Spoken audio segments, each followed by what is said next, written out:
بسم اللہ الرحمن الرحیم۔ السلام علیکم۔ پروگرام علم و حکمت میں خوش آمدید۔ میں ہوں محمد حسن الیاس۔ ناظرین کرام، ہماری کوشش ہوتی ہے کہ وہ مسائل جو روزمرہ زندگی میں لوگوں کو پیش آتے ہیں اور آپ حضرات کی جانب سے ہمیں موصول بھی ہوتے ہیں،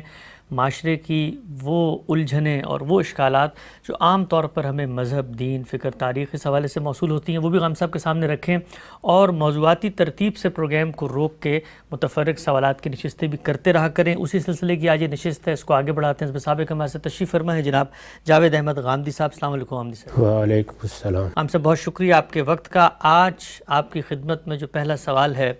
آپ یہ جانتے ہیں کہ پاکستان کے اندر اس وقت سیاست کے میدان میں ایک تناؤ کی کیفیت ہے۔ ایک دین کے عالم کی یہ ذمہ داری اور منصب تو نہیں ہے کہ وہ سیاسی معاملات میں، اطلاقی معاملات میں کوئی رائے دے، وہ معاملہ تو سیاستدانوں کا ہے، وہ آپس میں حل کرتے ہیں، لیکن دین اور مذہب کو جاننے والے ایک دائی، ایک مبلغ اور ایک عالم کی یہ ذمہ داری یقیناً ہے کہ وہ ہر میدان میں جو کچھ ہو رہا ہے اس کا جائزہ لے اور اخلاقی اعتبار سے دیکھے کہ کیا وہ پہلو ہیں کہ جن کی تنقیح ہونا، جن کی اصلاح ہونا بہت ضروری ہے۔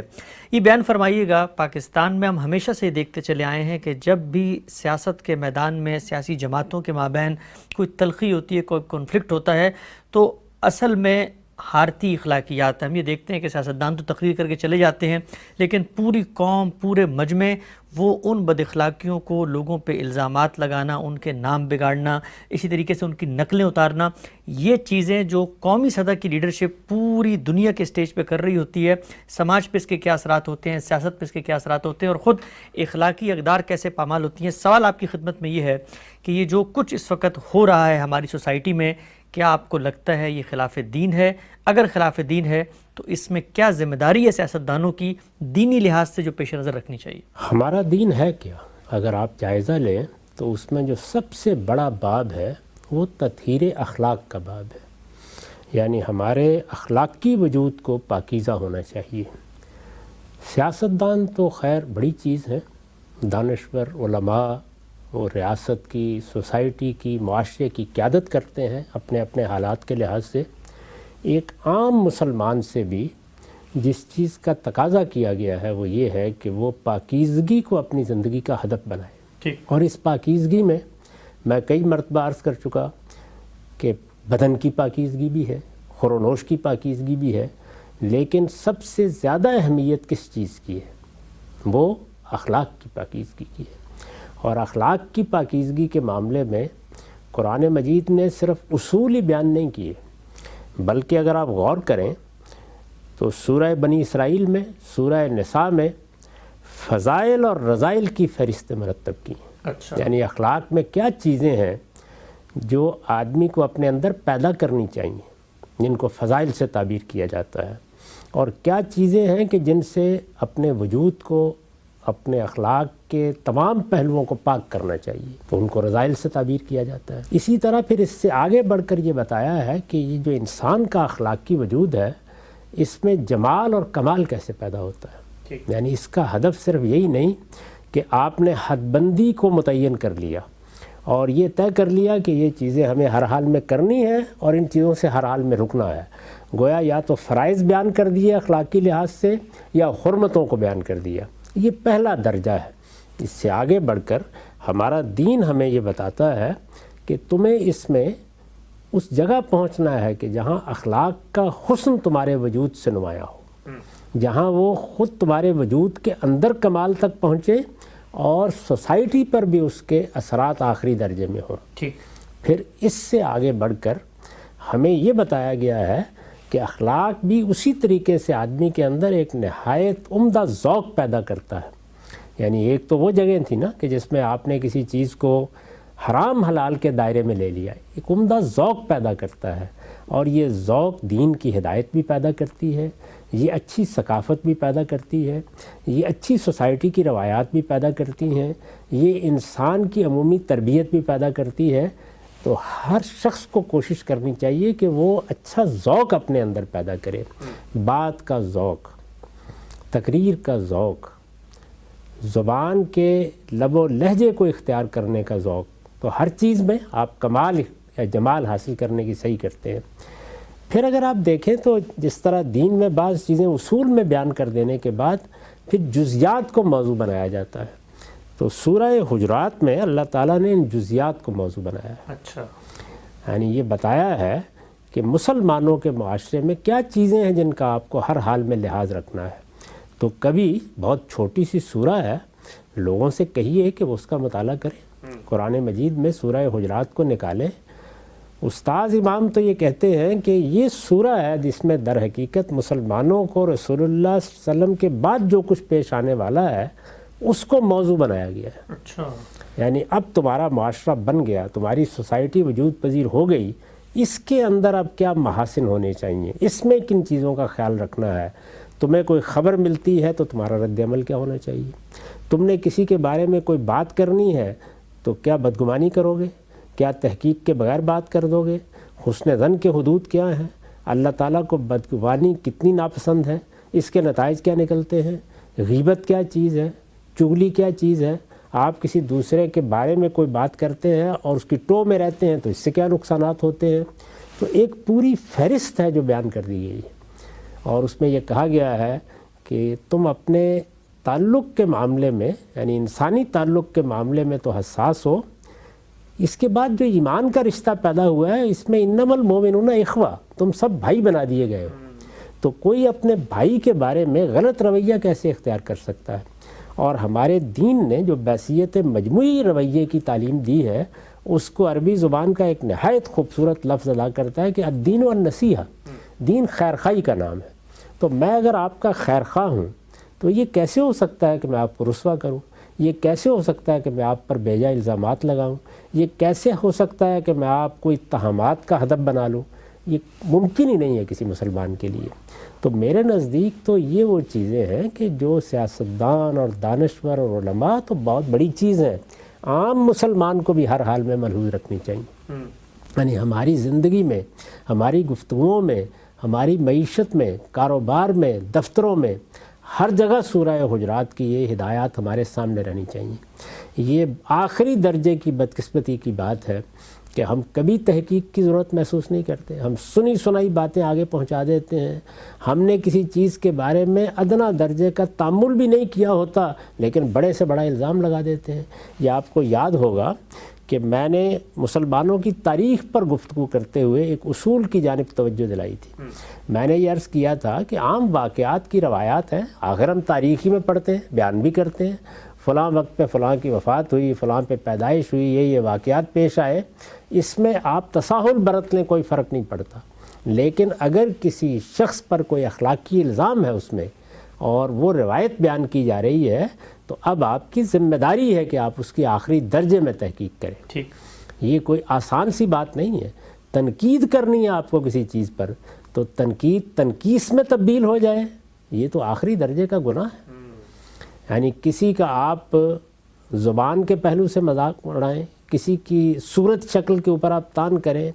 کسی کا نام بگاڑیں، ان میں سے ایک ایک چیز کو لے کر قرآن مجید نے بتایا ہے کہ یہ کبیرہ گناہ ہے، چھوٹی چیزیں نہیں ہیں.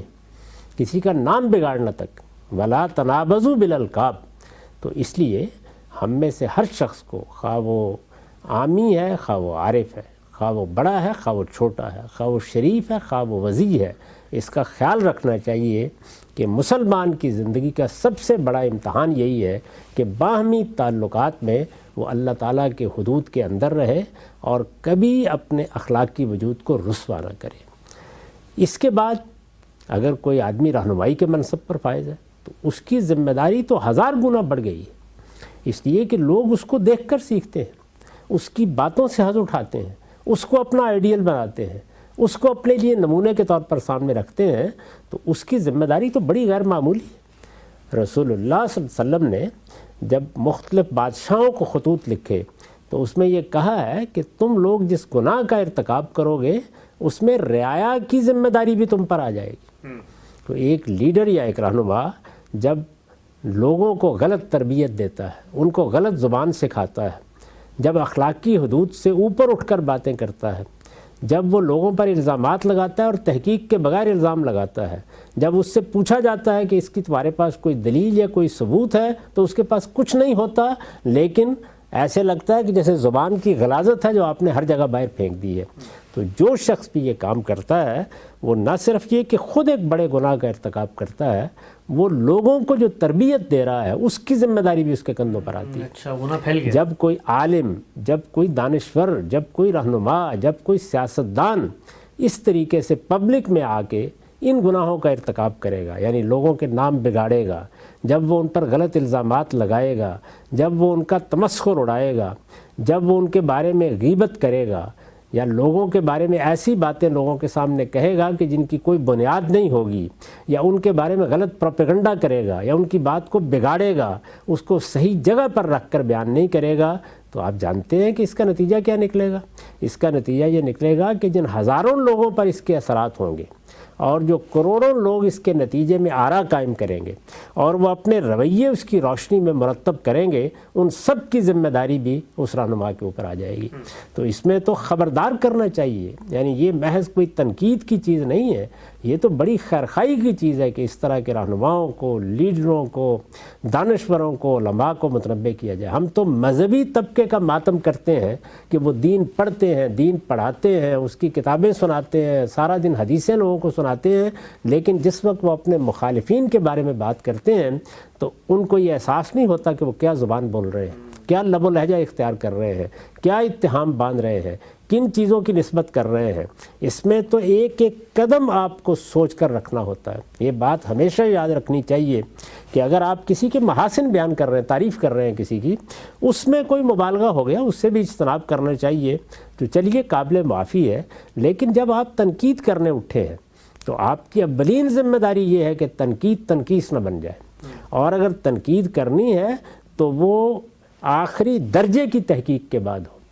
یعنی آپ نے دوسرے کا موقف سمجھ لیا، اس سے متعلق ہر چیز کو اگر لکھا تھا تو پڑھ لیا، اگر سننا تھا تو سن لیا، ایک ایک چیز کو اس کے اندر اتر کر جانا، اس کی جگہ پر کھڑے ہو کر اس کے موقف کو سمجھا، پھر اس کا موقف جیسے کہ ہے اس کو بیان کیا، اور پھر اس کے بعد یہ بتایا کہ اس میں فلاں اور فلاں پہلو سے یہ چیز قابل تنقید ہے۔ یہ وہ شائستہ تنقید ہے، مہذب تنقید ہے کہ جس کے اثرات سوسائٹی کے اوپر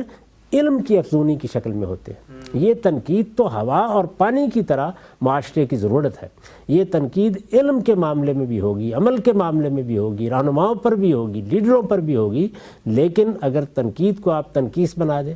اس کو تہمت بنا دیں، دوسرے کی بات کو بگاڑ کر اسے پروپیگنڈے کا موضوع بنا لیں، تو یہ جرائم ہے، اور یہ جرائم معمولی جرائم نہیں ہے، یہ مسلمان کی عزت پر حملہ ہے۔ اور یہ بات آپ یاد رکھیں کہ رسالت مآب صلی اللہ علیہ وسلم نے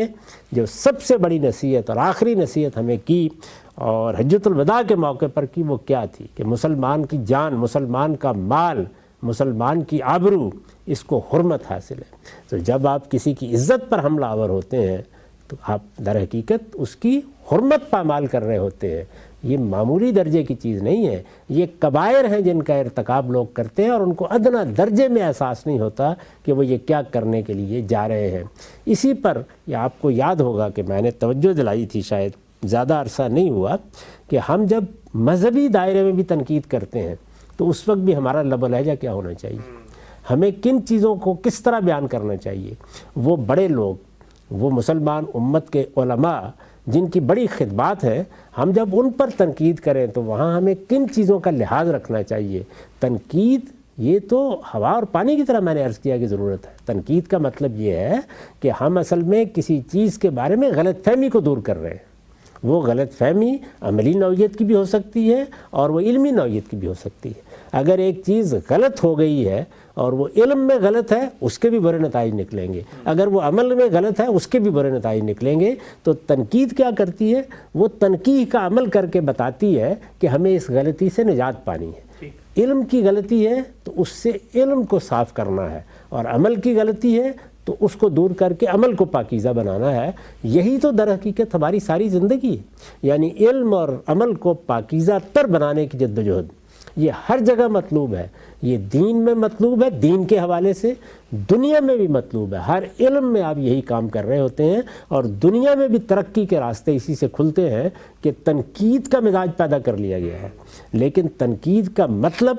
یہ نہیں ہے کہ تمسخر اڑائیں، تنقید کا مطلب یہ نہیں ہے کہ آپ لوگوں کو متنفر کریں، تنقید کا مطلب یہ نہیں ہے کہ آپ الزامات لگائیں، تنقید کا مطلب یہ نہیں ہے کہ آپ پروپیگنڈے کا طریقہ اختیار کریں۔ تنقید ایک بڑا سنجیدہ عمل ہے اور یہ خدا کے سامنے جواب دہی کے احساس کے ساتھ کرنا چاہیے، جس میں آپ دوسرے کا موقف بالکل درست متعین کر کے اس کے اوپر اس جگہ سے تنقید کریں کہ وہ بھی اس کو سنیں تو یہ کہے کہ اس شخص نے میری مدد کی ہے اور میرے لیے کسی بات پر دوبارہ غور کرنے کا راستہ کھولا۔ صاحب سبحان اللہ، بہت ہی خوبصورتی سے آپ نے بڑی تفصیل سے اور بڑے درد دل، اور اس کو آپ کہتے ہیں ایک ہماری قوم کے اندر جو نفسیات پیدا ہو رہی ہے اور جو نقصان ہو رہا ہے معاشرے کا، اس کو بھی آپ نے سامنے رکھ کے گفتگو کی۔ یہ بیان فرمائیے کہ میں آپ کے سامنے عملی مسئلہ رکھتا ہوں، سیاستدانوں کو جب ہم یہ بات کرتے ہیں، سمجھاتے ہیں،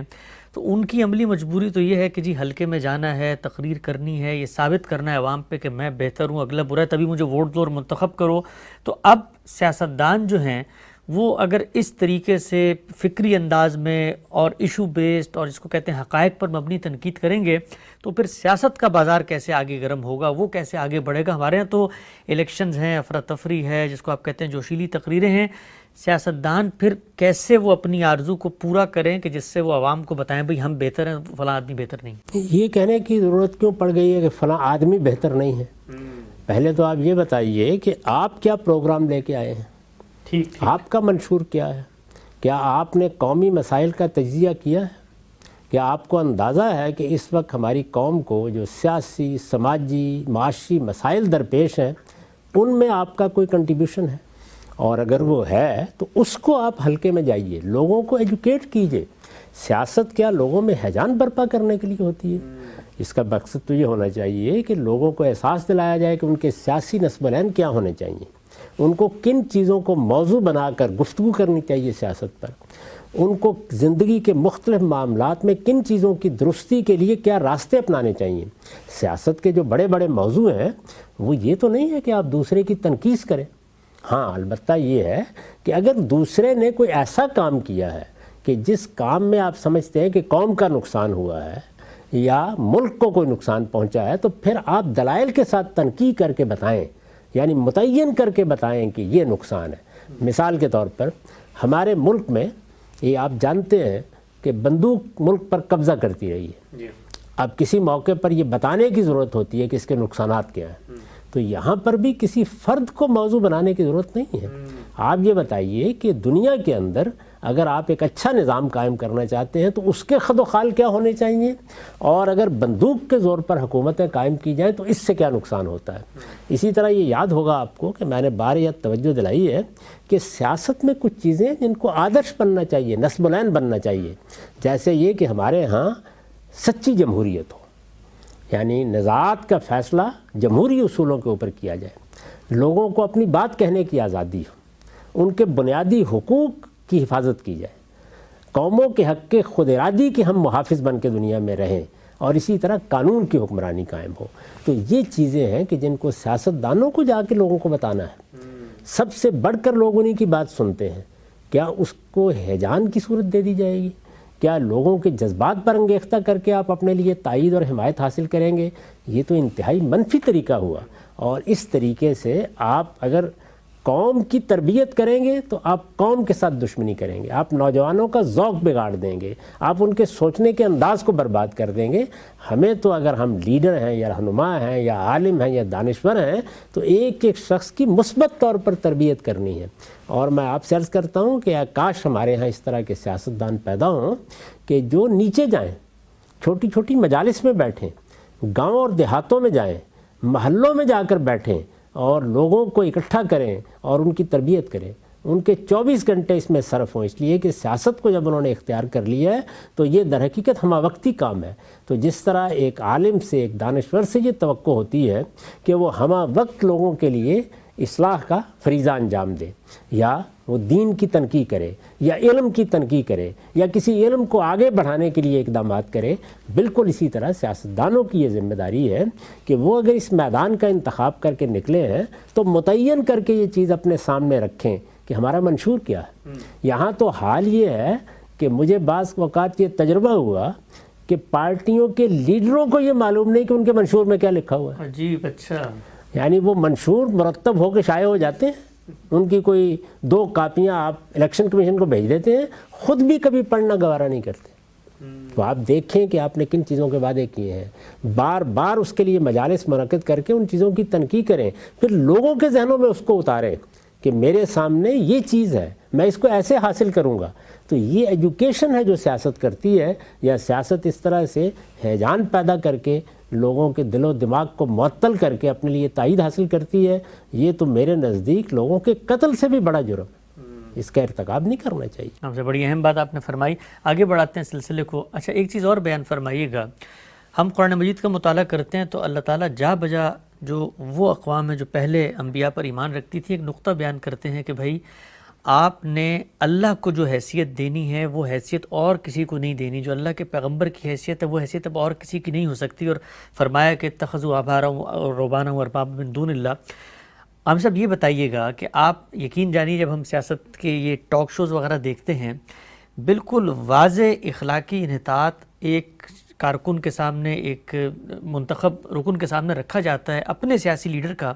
لیکن وہ اس سے ایسے ہی نظریں پھیر لیتا ہے جیسے کوئی شخص اللہ کو ماننے کے بعد ہم نے دیکھا ہے کہ اس کے سامنے آپ ہدایت کی بات رکھیں تو وہ آنکھیں بند کر لیتا ہے۔ تو یہ جو ہمارے یہاں ایک پوری صورتحال بن گئی ہے کہ کسی پارٹی کا ممبر ہونے کا مطلب یہ ہے کہ اب آپ نے پارٹی کے رہنما کی ہر غلط کو بھی صحیح کہنا ہے، اور جو کچھ وہ آپ کو کہے گا، جو تنقیدات آئیں گی اس کے اوپر بالکل پردہ ڈال لیں گے۔ تو یہ تو ایک لحاظ سے رویہ، دینی لحاظ سے بھی بڑا غلط رویہ ہے۔ دینی لحاظ سے تو بہت بڑی بات ہے، یعنی جو عام اخلاقیات ہیں جن کا شعور اللہ نے ہر انسان کو دیا ہے، جو وہ لے کر پیدا ہوتا ہے، جس کو عالمگیر صداقت کی حیثیت حاصل ہے، اس کی روشنی میں دیکھ لیں۔ یہ جو باقی دنیا ہے انہوں نے قرآن پڑھ کر یہ چیزیں سیکھی ہیں۔ یہ نہیں ہے کہ ہر جگہ تطہیر ہو گئی ہے یا آخری درجے کی تطہیر ہو گئی ہے، لیکن آپ ان ملکوں میں دیکھیے جہاں سیاست محکم ہوئی ہے، جہاں پر سیاسی استحکام پیدا ہوا ہے، یہاں ایک خاص طرح کی اسٹیبلٹی آئی ہے، جہاں پارٹیاں منظم ہو گئی ہیں اور اب گفتگو کے آداب بھی بڑی حد تک طے ہیں، وہاں پر گفتگو کیسے کی جاتی ہے،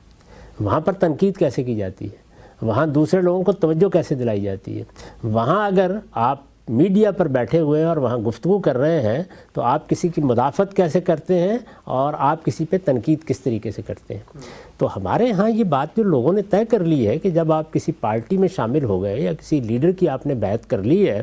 تو اب آپ تنقید نہیں کریں گے، اب آپ اس کی غلطی بیان نہیں کریں گے۔ سب سے بڑا حق تو اصل میں قریبی لوگوں کا ہوتا ہے،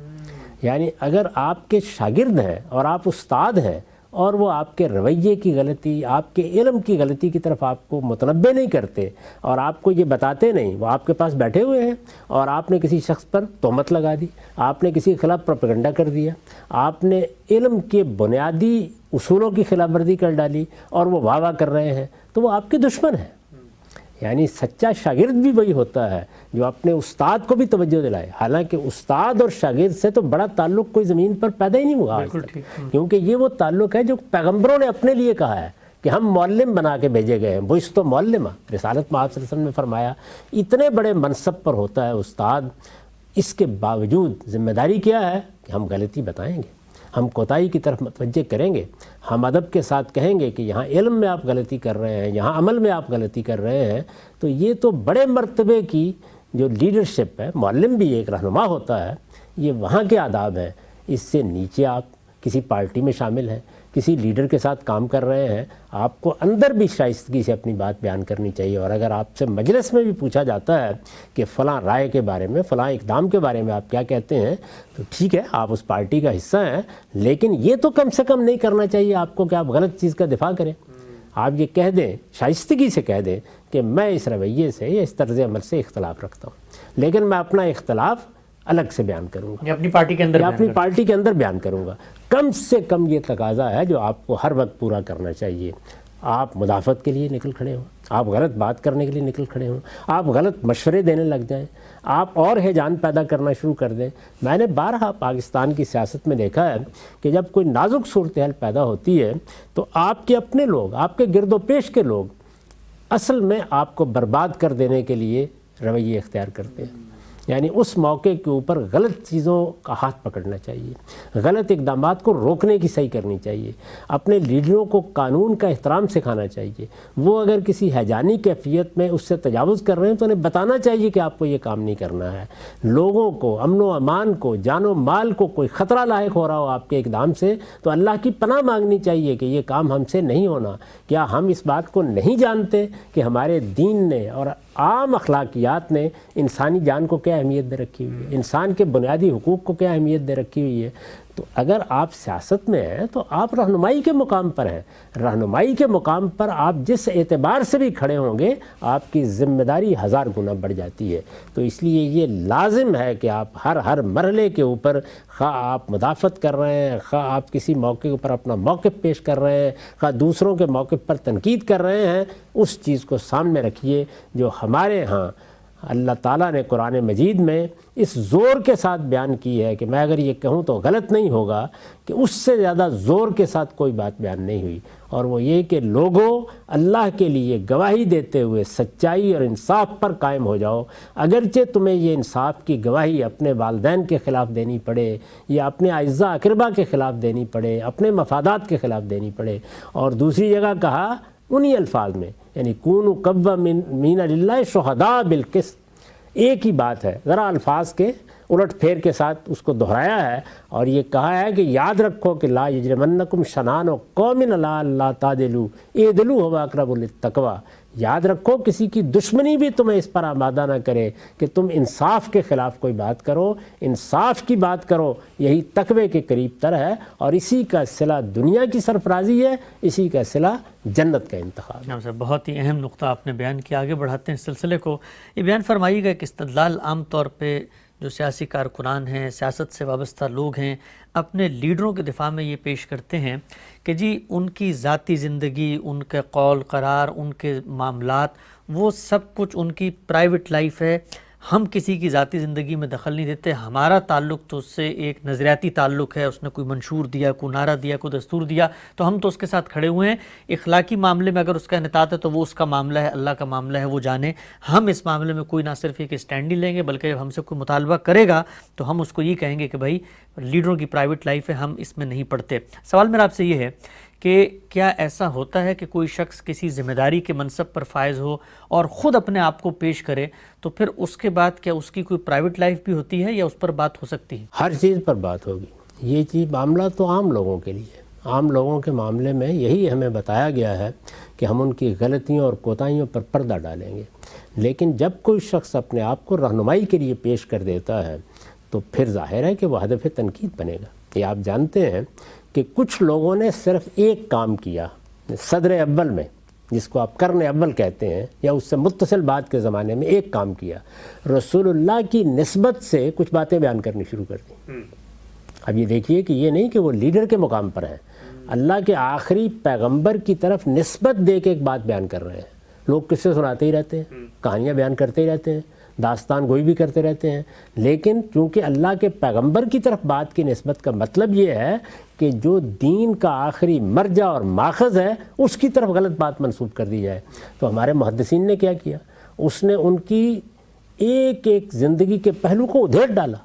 اور آج کتابیں اس پر لکھی گئی ہیں کہ ان کا کردار یہ ہے، ان کی سیرت یہ ہے، ان کا گھر یہ ہے، ان کا باہر یہ ہے، ان کے تعلقات یہ ہیں، یہ جھوٹے ہیں، یہ لپاٹیے ہیں۔ ایک ایک آدمی کو بیان کیا۔ کیوں بیان کیا؟ اس لیے بیان کیا کہ ان لوگوں نے رسول اللہ کی طرف نسبت دے کر ایک بات کو بیان کرنے کی ذمہ داری لے لی ہے۔ تو اسی طریقے سے جب ایک عالم دین کو بیان کرنے کی ذمہ داری لے لیتا ہے، ایک سیاستدان لوگوں کی رہنمائی کی ذمہ داری لے لیتا ہے، تو اس کے بعد کوئی پرائیویٹ اور پبلک لائف کی تقسیم نہیں ہوتی، ایک بات۔ دوسری بات یہ ہے کہ اخلاقی تصورات کے معاملے میں تو اختلاف ہو سکتا ہے۔ یعنی مثال کے طور پر آپ مغربی معاشرے کو دیکھیے، ان کے ہاں بعض چیزوں کو جس طرح ہم اخلاقی طور پر غلط سمجھتے ہیں، غلط سمجھا ہی نہیں جاتا۔ ٹھیک، یعنی یوں نہیں ہے کہ وہ سمجھ تو ان کو غلط رہے ہوتے ہیں لیکن ان کا ارتکاب کہیں چھپ کے کرتے ہیں۔ تو انسان کو جب ایک لیڈر کی حیثیت سے سامنے آنا ہے تو اس کی زندگی میں یہ تضاد کیسے ہو سکتا ہے؟ اگر کوئی شخص اپنی اس پرائیویٹ لائف کے اندر بعض ایسے معاملات کرتا ہے جو دینی لحاظ سے، اخلاقی لحاظ سے غلط ہیں، تو سوال یہ ہے کہ کیا وہ ان کو صحیح سمجھتا ہے؟ اور کرتا ہے. اگر تو ان کو صحیح سمجھتا ہے تو پھر چھپانے کی ضرورت نہیں ہے. ٹھیک. پھر تو ہر چیز سامنے آنی چاہیے. پھر بلکہ اس کا ایڈوکیٹ ہونا چاہیے آدمی کو. اگر وہ ان کو غلط سمجھتا ہے تو اس کا مطلب یہ ہے کہ وہ اخلاقی لحاظ سے تضادات میں مبتلا ہے, اور یہ تضادات فکر میں ہوں تب بھی انتہائی مہلک ہے, اور یہ عمل میں ہوں تب بھی انتہائی مہلک ہے. کسی سے غلطی ہو جانا بالکل ایک اور چیز ہے. یعنی کبھی غلطی ہو گئی, کوتاہی ہو گئی, کبھی پاؤں پھسل گیا, لیکن یہ کہ آپ کردار کو دو حصوں میں تقسیم کر دیں, کردار ایک ناقابل تقسیم وحدت ہے. اگر یہ ایک مقام پر مجروح ہوگا تو یہ ہو نہیں سکتا کہ دوسرے مقام پر بھی وہ چیز نہ پہنچے.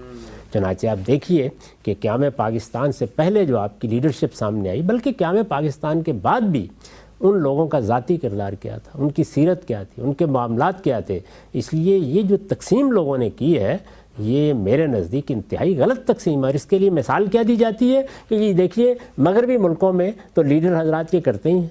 یہ حقیقت ہے کہ مغربی ملکوں میں بھی اس طرح کی چیزیں گوارا نہیں کی جاتی, اور اگر کوئی چیز گوارا کی جاتی ہے تو پہلے اس کو انہوں نے اپنے فکری سانچے میں صحیح جگہ پر رکھ دیا ہے اپنے لحاظ سے. وہ میرے نزدیک غلط ہے, آپ کے نزدیک غلط ہے, لیکن وہ اب اس میں کوئی قباحت محسوس نہیں کرتے, اور نہ اس کے افشا کرنے میں ان کو کوئی ادنا درجے کی شرم محسوس ہوتی ہے. تو اصل چیز یہ ہے کہ اگر آپ ایک صحیح کام کر رہے ہیں اور آپ کے نزدیک وہ صحیح ہے اور وہ آپ کی پرائیویٹ زندگی سے متعلق ہے, تو پھر اس کے افشا کرنے میں کیا حرج ہے؟ صحیح کام کر رہے ہیں, بالکل ٹھیک ہے, بالکل ٹھیک. یعنی اس کو چھپانے کی ضرورت نہیں ہے, اس کے بارے میں جھوٹ بولنے کی ضرورت نہیں ہے. جو آدمی اپنی ذاتی زندگی کے بارے میں جھوٹ بولتا ہے وہ قوم سے جھوٹ کیوں نہیں بولے گا؟ وہ دوسروں پر جھوٹی تہمت کیوں نہیں لگائے گا؟ بہت اہم بات. تو یہ بات تو کسی طرح بھی گوارا نہیں کرنی چاہیے کہ کردار میں یا سیرت میں تضادات ہوں. وہ کیا چیز تھی جس نے قائد اعظم محمد علی جناح کو لوگوں کا محبوب قائد بنا دیا, اور ان کے مقابلے میں لوگوں نے بڑے بڑے علماء کی رائے کو ماننے سے انکار کر دیا؟ اگر آپ غور کر کے دیکھیں تو یہ صرف سیرت و کردار کی صلابت ہے, اور یہ چیزیں معمولی نہیں ہوتی. جب آپ لوگوں سے جھوٹ بولتے ہیں, آپ کا باطن کچھ, آپ کا ظاہر کچھ, آپ کی ذاتی زندگی کچھ, آپ کی پبلک لائف کچھ, تو اصل میں آپ کیا کر رہے ہیں؟ اصل میں آپ منافقانہ زندگی بسر کر رہے ہیں. اور قرآن مجید نے یہ بتایا ہے کہ سیدھے کفر سے بات ہو سکتی ہے. منافقین کے بارے میں تو یہ کہا ہے کہ فی الدرک الاسفل من النار, یعنی یہ تو جہنم کے بھی اس درجے میں جائیں گے کہ جس سے نیچے کا کوئی درجہ نہیں ہے. تو کسی حال میں بھی یہ چیزیں گوارا نہیں کرنی چاہیے. میں پھر عرض کر دوں کہ ہم سب کمزور انسان ہیں, غلطیاں ہر ایک سے ہوتی ہیں. غلطی ہونا, کوتاہی ہونا, کبھی پاؤں پھسل جانا, انسان کا اس پر رجوع کرنا, توبہ کرنا, یہ اور چیز ہے. اور زندگی کو دو حصوں میں بانٹ لینا کہ یہ میری ذاتی زندگی ہے اور یہ میری پبلک زندگی ہے. اگر یہ ہے تو پھر آپ لیڈرشپ چھوڑیے, اطمینان سے جا کے عام آدمی کی زندگی بسر کیجیے. وہاں ہمیں یہی حکم دیا گیا ہے کہ پردہ ڈالا جائے اور اس شخص کو نصیحت کر کے درست کرنے کی صحیح کی جائے. لیکن لیڈروں کے لیے اس طرح کی کوئی رعایت نہیں. آپ سے بڑی اہم بات آپ نے فرمائی ہے. آگے بڑھاتے ہیں سلسلے کو. ایک عملی اطلاقی مشکل کا بھی حل بیان فرمائیے گا. اگر کوئی سیاستدان آپ کے اس اخلاقی مشورے پر عمل کرتا ہے تو وہ تو یہ کہے گا کہ جی میں نے اگر اعلان کر دیا کہ مجھ سے ماضی میں یہ کچھ ہوا تھا تو پھر تو میرا کیریئر, میری سیاست, یہ قوم تو پوری زندگی مجھے معافی نہیں کرے گی, بلکہ میں تو اپنے مخالفین کے ہاتھ میں کتنا بڑا ہتھیار دے رہا ہوں کہ وہ ہمیشہ لوگوں کو بتائیں گے بھئی یہ تو ماضی میں ایسا تھا. تو اقرار کرنے سے تو میرا سب کچھ ختم ہو جائے گا, بلکہ ہمارے ملک میں تو نااہل ہونے کی بھی ایک چیز موجود ہے. اگر آپ اپنے آپ کو بتا دیتے ہیں کہ آپ سے کوئی گناہ ہوا ہے تو وہ یہ کہتے ہیں کہ ایک بڑے مقصد کی خاطر, اور وہ بڑا مقصد یہ ہے کہ قوم کو ہم نے نجات دلانی ہے ان کرپشن سے, باقی چیزوں سے, تو ہم اس کے اوپر کمپرومائز کر لیتے ہیں. آپ جو بات بیان فرما رہے ہیں اگر آدمی وہ کہہ دے تو پھر اس کے بعد وہ سیاست کے میدان میں کھڑا تو نہیں رہ سکتا. میں یہ عرض کرتا ہوں کہ سیاست کے میدان میں کھڑا ہونا کون سا واجبات دین میں سے ہے؟ یعنی اگر آپ نے کوئی ایسی غلط بات کی ہے, میں آپ کو اطمینان دلاتا ہوں کہ اگر آپ یہ کہیں گے کہ مجھ سے غلطیاں ہوئی ہیں, میں کوتاہیاں مجھ سے سرزد ہوئیں, میں نے اپنے آپ کو پاک کر لیا ہے, میں نے توبہ کی ہے, میں نے اس سے رجوع کیا ہے, کوئی آدمی بھی آپ کے بارے میں اس طرح کی بات نہیں, بلکہ زیادہ کریکٹر بڑا ہوگا آپ کا, آپ کے کردار اور آپ کی سیرت کی تحسین کی جائے گی. یہ تو ماضی کے بارے میں ہے, لیکن یہاں تو جو المیہ ہے وہ یہ ہے کہ ہم اپنی موجودہ زندگی میں یہ کہتے ہیں کہ اس کو دو خانوں میں تقسیم کر دیا جائے. یہ تو آخری درجے کی چیز ہے.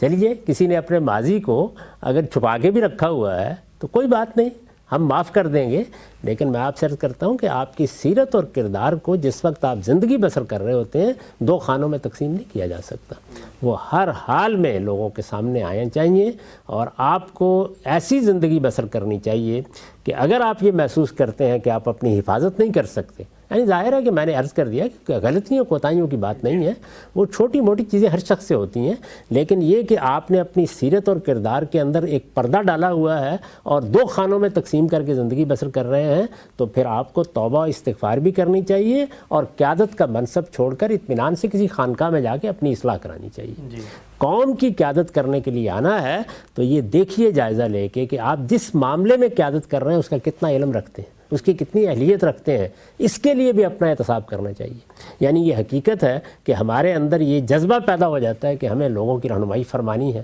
سیاست میں فرمانی ہے، علم میں فرمانی ہے، لیکن ہم اپنا جائزہ لے کر نہیں دیکھتے کہ ہمارے اندر کیا کوتاہیاں ہیں، تو ان کو دور کرنا چاہیے۔ یہ ہو سکتا ہے کہ آپ نے جب ابتدا کی ہو تو اس وقت بہت سی کوتاہیاں ہوں، لیکن پھر آگے بڑھیے اور سیکھیے، تربیت پائیے، اپنے اندر اہلیت پیدا کیجیے۔ اور اگر یہ معلوم ہو جاتا ہے کہ آپ ایک ایسا کام کر رہے ہیں کہ جس کی آپ کے اندر اہلیت نہیں ہے، تو مجھے یہ بتائیے کہ ایک آدمی اگر نشتر پکڑنا نہیں جانتا اور وہ جا کر آپ کا آپریشن کرنا شروع کر دے تو وہ صرف موت ہی کا باعث بنے گا۔ تو اس طرح کے لیڈر کہ جن کے اندر اہلیت نہیں ہوتی، جو قوموں کو لے کر نہیں چل سکتے، جو سیاست کو نہیں جانتے کہ وہ حقیقت میں کیا ہوتی ہے، جو سیاسی روایات کی پاسداری نہیں کر سکتے، جو قوم کو ساتھ اکٹھا نہیں کر سکتے، کیونکہ سیاست چیزوں کو جوڑنے کا نام ہے، یہ قوم کے اندر مختلف گروہوں کو ایک جگہ اکٹھا کرنے کا نام ہے، اس کے اندر بڑا تحمل، بڑی بردباری، بڑا حلم، بڑا تعلق پیدا کرنے کا داعیہ ہونا چاہیے۔ یہ صلاحیتیں آپ کے اندر نہیں ہیں تو پھر آپ ہر چیز کو بالکل پھاڑ کر رکھ دیں گے، اور اگر یہ کام کریں گے تو اس کے اثرات قوم کے اوپر اتنے برے پڑتے ہیں کہ پھر نسلیں ان کے نتائج بھگتتی ہیں۔ ٹھیک ہے اچھا، ہم سے بھی جو آپ نے آخری بات فرمائی کہ وحدت، لوگوں کو جوڑ کے رکھنا اور پھر ایک قومی سطح کا جس کو آپ کہتے ہیں اتحاد سامنے نظر آتا ہے، اس کے اوپر بھی ایک استدلال یہ پیش کیا جاتا ہے کہ بھائی یہ تو حق و باطل کی جنگ ہے، مثال کے طور پہ چور ہے تو چور کو چور نہ کہیں، اس سے ہم کیسے مثال کے طور پہ یہ کہیں کہ قومی وحدت یا قومی دھارے میں اس کو لے کر آئیں۔ ایک ڈاکو ہے تو ہم تو چور کو چور کہتے ہیں، ڈاکو کو ڈاکو کہتے ہیں، ہم تو لوگوں کو دیکھ کر ہی کہتے ہیں کہ بھائی بظاہر یہ اتنے امیر لگ رہے ہیں تو کہاں سے آئیں، ان کے پاس پیسے آمدن سے زیادہ اثاثے ہیں۔ تو اگر ہم اس نقطے کو لے لیں کہ جی سیاستدان تو لوگوں کو لے کے چلتا ہے تو پھر چوروں کو کیسے ساتھ لے کے چلا جا سکتا ہے، اس کا پھر کیا جواب ہوگا؟ یہ دیکھیے، یہ تو متعین الزامات ہیں، یہ الفاظ آپ کی زبان سے نکلے ہی کیسے؟ ان کے لیے تو ضروری ہے، یعنی آپ ایک زانی کو زانی کہنے کے لیے بھی قرآن کی روح سے پابند ہیں کہ آپ کے پاس 4 گواہ ہونے چاہیے۔ بہت اہم بات۔ ہاں، آپ یہ زبان سے لفظ نہیں نکال سکتے، درا حالے کہ آپ نے اپنی آنکھوں سے دیکھ لیا ہے۔ تو اس وجہ سے کسی کو چور کہنا، کسی کو ڈاکو کہنا، کسی پر الزام لگانا، یہ کوئی آسان چیز ہے؟ یعنی یہ بات آپ زبان سے کہہ دیں گے اور اس کے بعد آپ سے پوچھا جائے گا کہ آپ کے پاس اس کا کیا ثبوت ہے، اور پھر آپ کے پاس کوئی ثبوت نہ ہو اور آپ نے ہاتھ جھاڑ کے دکھا دیں، یہ نہیں ہو سکتا۔ اگر آپ نے کسی پر الزام لگایا ہے تو اس کا مطلب ہے کہ آپ نے اس کی حیثیت عرفی پر حملہ کر دیا ہے۔ یہ تو ہماری بدقسمتی ہے کہ ہمارے ملک میں عدالتی نظام کبھی ایسا بن ہی نہیں سکا کہ آپ کسی شخص پر الزام لگا دیں تو وہ اگر عدالت میں جائے اور یہ کہے کہ میں ازالہ حیثیت عرفی کے لیے آیا ہوں تو کسی مقدمے کا کہیں آپ کی زندگی میں فیصلہ ہو جائے۔ ورنہ آپ باہر کی دنیا میں یہ کام کر کے دیکھیے، پھر آپ کو معلوم ہو جائے گا کہ اس طرح کے الزامات لگانے کے نتائج کیا نکلتے ہیں۔ تو ہمارے دین میں اس کے لیے قانون سازی کی گئی ہے، آپ سمجھتے ہیں، یعنی آپ کا احساس ہے، میں کہتا ہوں آپ نے خود کسی جرم کو دیکھ لیا ہے تو یہی راستہ ہے کہ آپ قانون کا طریقہ اختیار کریں گے، اور اگر آپ نے خود دیکھا ہے تو پھر اپنی ذاتی شہادت کے طور پر بیان کریں گے۔ لیکن یہ کہ سنی سنائی باتیں ہوں، آپ نے اندازے لگا لیے ہوں، آپ نے محض ایک تاثر قائم کر لیا ہو، یہ بہت بڑے جرائم ہیں۔ نہ انفرادی سطح پر کسی کو اس کا ارتکاب کرنا چاہیے، نہ اجتماعی سطح پر اس کا ارتکاب کرنا چاہیے۔ یہ سیاست میں جو زبان ہم بولنا سیکھ گئے ہیں، یہ زبان سیاست کی زبان نہیں ہے۔ ہمیں کیا کرنا ہے؟ اپنا منشور پیش کریں، اپنے نظام کا جائزہ لیں، ان چیزوں کو ہدف بنائیں جو ہمارے ملک میں، ہماری قوم میں اعلیٰ درجے کی پیدا ہونی چاہیے، ان کی آبیاری کے لیے جو کچھ آپ کر سکتے ہیں کریں۔ آپ کی کوئی پارٹی ہے، آپ کا کوئی نقطہ نظر ہے، اس کو لوگوں کے دل دماغ میں اتاریں، بتائیں کہ اس کے ذریعے سے آپ کیا تبدیلیاں پیدا کرنا چاہتے ہیں۔ اور جب دوسروں پر آپ تنقید کریں تو یہ الزامات لگا کے تنقید نہیں ہوتی، تنقید وہ تنقید ہوتی ہے کہ جس میں آپ، اگر آپ سے پہلے کچھ لوگ حکومت کرتے رہے ہیں یا آج آپ کے حریف ہیں، تو آپ یہ بتائیں کہ ان کے منشور میں کیا خرابی ہے، آپ یہ بتائیں کہ ان کے اقدامات میں کیا خرابی تھی، آپ یہ بتائیں ان کی پالیسی میں کیا خرابی تھی، یہ باتیں بتائیں۔ باقی رہ گئی یہ بات کہ انہوں نے کسی جرم کا ارتکاب کیا ہے تو اس کے لیے قانونی راستے کے سوا اور کوئی راستہ اختیار نہیں کیا جا سکتا۔ ہم مسلمانوں کو بھی اللہ نے اس کا پابند کیا ہے، اور دنیا میں مسلمہ اخلاقیات بھی یہی تقاضا کرتی ہیں کہ اگر الزام ہے اور آپ کے پاس شہادت ہے تو شہادت لے کے عدالت میں جائیں اور وہ جرم ثابت کریں، اور اگر شہادت نہیں ہے اور آپ کے ساتھ کوئی اور بھی شہادت دینے کے لیے تیار نہیں ہے تو پھر آپ کو زبان کھولنے کا حق نہیں ہے۔ آپ کا کام پھر یہ ہے کہ جو کچھ آپ کے سامنے ہے اس کو موضوع تنقید بنائیں اور لوگوں کو اس کے بارے میں متنبع کریں، اور وہ دسیوں چیزیں ہوتی ہیں۔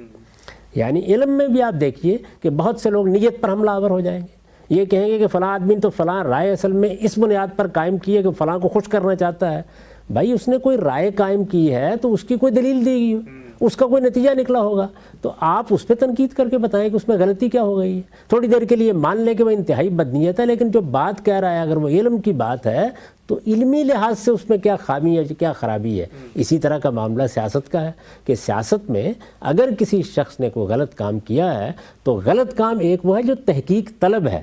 اس کے لیے تو عدالت کا اور تحقیقی اداروں کا ہی راستہ ہوگا۔ لیکن اگر وہ کام جو اس نے کیے ہیں، سامنے کوئی سیاستدان ہے، لیڈر ہے، اس نے کچھ تقریریں کی ہوں گی، کچھ گفتگویں کی ہوں گی، اپنا کو منشور پیش کیا ہوگا، اس نے کو اگر پہلے حکومت کی ہے تو قوم ملک کے لیے کوئی اقدامات کیے ہوں گے، آپ کو ان پر ایجوکیٹ کرنا چاہیے کہ آپ ان کا تجزیہ کر کے بتائیں اس میں کیا خامی ہے۔ یہ ہوگی وہ سیاست کہ جو قوموں کی تعمیر کرتی ہے، اور اگر اتہامات اور الزامات کی سیاست ہے تو یہ صرف انتقام پیدا کرتی ہے، یہ آپ کے خلاف مختلف قوتوں کو متحد ہونے کا موقع دیتی ہے، اس سے سیاسی فضا بالکل برباد ہو کے رہ جاتی ہے، اور بجائے اس کے کہ آپ آگے بڑھ کے کوئی کارکردگی دکھائیں، آپ الٹا جو کچھ حاصل کر سکتے ہیں اس کو بھی کھو بیٹھتے ہیں۔ بہت ہی اہم گفتگو آپ نے فرمائی ہے آج۔ آخری سوال آج کی نشست کا میں آپ کی خدمت میں رکھنا چاہتا ہوں، وہ یہ کہ ہم جب تاریخ کو پڑھتے ہیں، اور بہت دور کی تاریخ نہیں، ہمارے اپنے ملک میں قریب کی تاریخ ہے، سیاست کے میدان میں نوک جھونک بھی ہوتی ہے، طنز و تعریض بھی ہوتی ہے، کچھ جملے بھی ادھر ادھر سے کس دیے جاتے ہیں، لیکن ایک ادبی اور لطیف پیرائے میں ہمارے ہاں پوری برصغیر کی بالخصوص روایت رہی ہے۔ آپ نے ایک دفعہ حوالہ بھی دیا تھا کہ مولانا امین حسن اصلاحی اور مولانا مودودی علیہ رحمہ دونوں سیاسی معاملات کے اندر ایک جماعت بنی ہے، اس میں اختلاف ہوا، اس اختلاف کا انہوں نے اظہار کیا، وہ اظہار ہی اپنی ذات میں ادب کا ایک شہپارہ بن گیا۔ اس کی کیا وجہ ہے کہ ہم یہ دیکھتے ہیں کہ سیکنڈ گریڈ لیڈرشپ بھی نہیں، فرسٹ درجے کی جو لیڈرشپ ہے وہ بھی گفتگو کرنا، کسی کو کوئی بات اگر آپ نے سمجھانی ہے، اس پر طنز کرنا ہے، تعریض کرنی ہے، ادب، زبان، الفاظ، لطیف پیرائے، تلمی، ان چیزوں سے بالکل ناواقف ہو چکے ہیں۔ اس کا بھی کیا کوئی نقصان ہوتا ہے قومی سطح پہ؟ نقصان کیا، یعنی اس کے نتیجے میں سب کچھ ہی برباد ہو جاتا ہے۔ دیکھیے بات یہ ہے کہ جو لوگ لیڈری اور رہنمائی کے منصب پر فائز ہیں ان کو چاہیے کہ وہ کچھ مطالعہ بھی کریں، کچھ پڑھیں بھی، کچھ ادب کے ساتھ، کچھ فنون لطیفہ کے ساتھ بھی دلچسپی پیدا کریں۔ یعنی ہمارے ہاں تو یہ ہے کہ بس آپ کے پاس اگر دولت ہے، اپنا ڈیرا چلا سکتے ہیں تو پھر آپ سیاست میں آ جاتے ہیں۔ یہ سیاست کی ناگزیر ضرورتیں بھی ہیں، اس کی وجہ یہ ہے کہ اس کام کو کرنے کے لیے آپ کو ہمہ وقتی سیاست کو اختیار کرنا پڑتا ہے، اور جب آپ ہمہ وقتی طور پر اختیار کرتے ہیں تو آپ کے پاس وسائل بھی ہونے چاہیے۔ وہ اپنی جگہ ایک الگ چیز ہے، اس کا حل کیا ہے اور وہ حل کیسے نکالنا چاہیے، اس میں سیاسی جماعتیں کیسی بننی چاہیے، سیاسی جماعتوں کو کس طرح منظم ہونا چاہیے، کس طرح ان کو ٹیلنٹ پر استوار کرنا چاہیے، وہ ایک الگ موضوع ہے، اس پر گفتگو کی جا سکتی ہے۔ لیکن اس وقت تو یہی ہے، آپ نے فیصلہ کیا، نوجوانی کے زمانے سب فیصلہ کرتے ہیں نا کہ ہم نے سیاست کی راہ اپنانی ہے، تو جس طریقے سے ہم یہ فیصلہ کرتے ہیں کہ ہمیں عالم بننا ہے یا انجینئر بننا ہے یا ڈاکٹر بننا ہے، تو پڑھتے ہیں، کچھ چیزوں کو سمجھتے ہیں، اس علم کو حاصل کرتے ہیں، اس سے متعلق علوم کو حاصل کرتے ہیں، تو یہ ان لوگوں کو بھی کرنا چاہیے، تاکہ جس وقت بعد میں یہ ایک دوسرے کے ساتھ بات کر رہے ہوں تو وہ ادب تخلیق ہو کہ جس کا آپ نے حوالہ دیا۔ وہ تو خیر تو بہت بڑے لوگ ہیں ہماری تاریخ کے، اور ان کو اللہ تعالیٰ نے وہ قلم عطا کیا ہے کہ آدمی پڑھتا ہے تو اشش کر اٹھتا ہے، لیکن نہ بھی ہو تو ایک درجے میں جو لوگ سیاست کر رہے ہیں یا دانشور ہیں، ان کی گفتگو سن کر لوگ حظ اٹھائیں۔